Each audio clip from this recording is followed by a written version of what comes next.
હવે આંબાના પાકમાં તમારે આંબાઓ હોય એમાં આવી રીતે ડાળીઓ સૂકી જતી હોય છે ઉપરથી પછી ધીરે ધીરે નીચે સુકાતી આવે છે।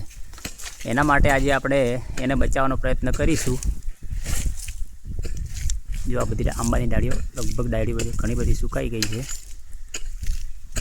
હવે આના માટે આપણે આંબાના થડમાં આવી રીતે થડના કોરે મોરે કુંડું બનાવો। પહેલાં કુંડું બની ગયા પછી જો આવી રીતે કુંડું થડમાં બનાવી થડની કોરી મોરે આવી રીતે બરાબર ખોદી પોચું કરી દેવાનું। આના પછી આમાં છે ને થોડું ખોદો, જમીન પોચી કરો, માટી પોચી કરો બરાબર।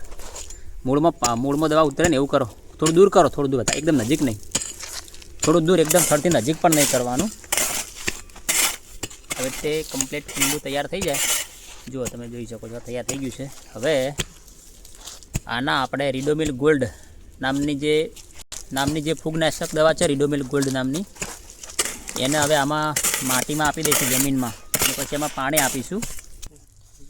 જો આ રીડોમિલ ગોલ્ડ દવા છે। હવે અમે આને છે ને જો આવી રીતે ડ્રિન્ચિંગ કરી દેવાનું છે દવાને થડની કોરી મોરે, થડની ચારેય બાજુ આ દવાને ડ્રિન્ચિંગ તમારે કરી દેવાનું છે।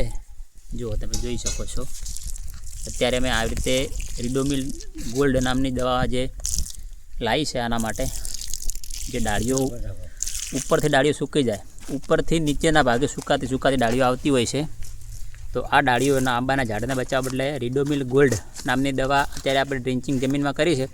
પછી આને પાણીથી ભરી દેવાનું। પછી પાણી રેડો, આમાં છે ને ફૂલ પાણી ભરી દેવાનું। પાણી લાવો વધારે, ઉપર ના રેડો, જમીન ઉપર રેડો। જો આવી રીતે ફૂલ પાણી ભરી દેવાનું છે પછી કુંડામાં, જમીનમાં, જેના લીધે આ આંબામાં જે ફંગસ લાગી હશે એના જે જીવાણુ કીટાણુ બધા હશે એ મરી જશે અને આ આંબો પાછો જીવિત થશે। આવા જ ખેતીને લગતા અવનવી ટેકનિકના વિડીયો જોવા બદલે મારી ચેનલને સબસ્ક્રાઈબ કરો, મારા વિડીયોને લાઈક કરો અને શેર કરતા રહો, કોમેન્ટ કરતા રહો। જય માતાજી।